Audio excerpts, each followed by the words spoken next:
Israel और Hamas के मोर्चे के युद्ध से बहुत बड़ी खबर आ रही है। हमास की आर्म्स ब्रिगेड कसाम ब्रिगेड ने एक बड़ा वीडियो जारी किया है जिसमें उसने इजराइल के कई टैंक्स को निशाना बनाया है। जी हां, एक के बाद एक कई टैंक्स को हमास की अल कसाम ब्रिगेड ने उड़ाया है।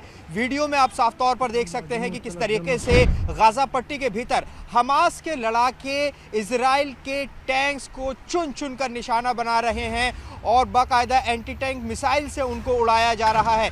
एक नहीं, दो नहीं, तीन नहीं, बल्कि कई कई बार निशाना बनाया गया है।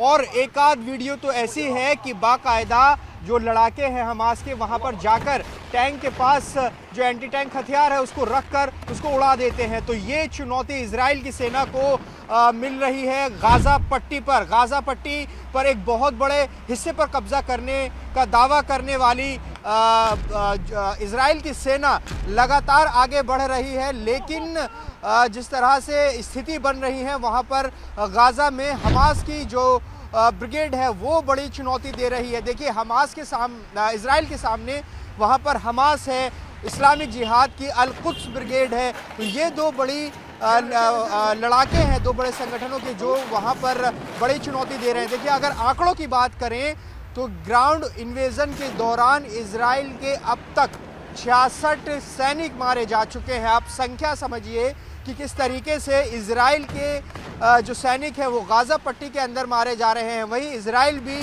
हमास के बड़ी संख्या में लड़ाकों को मार गिराने का दावा करता है। तो एक लगातार जो जंग है वो बेहद भीषण होती जा रही है। उत्तरी गाजा पर कब्जे का दावा कर चुका है, अल शिफा के भीतर घुस चुका है इजराइल, लेकिन अब साउथ गाजा की तरफ लगातार बढ़ रहा है। देखिए, इजराइल के प्रधानमंत्री बेंजामिन नेतन्याहू का साफ तौर पर यह कहना है कि जब तक हमास खत्म नहीं हो जाता ये युद्ध रुकने वाला नहीं है। लेकिन हमास की ताकत क्या है इस युद्ध में?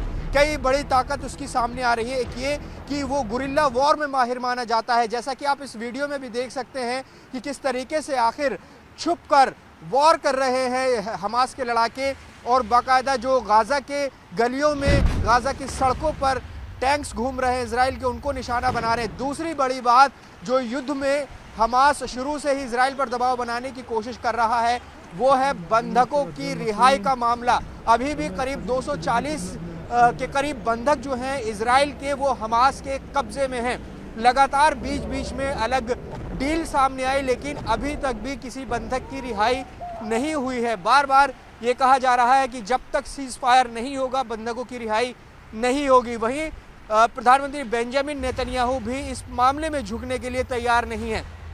तो जंग जो है करीब 40 दिन से ज़्यादा का वक्त बीत चुका है और अपने निर्णायक मोड़ पर पहुंचती जा रही है। इस बीच न सिर्फ गाजा में बल्कि लेबनान में भी बड़ी चुनौती इजराइल के सामने आ रही है। इसके अलावा यमन के हूथी विद्रोहियों ने इजराइल का एक कार्गो शिप हाईजैक करने का दावा किया है।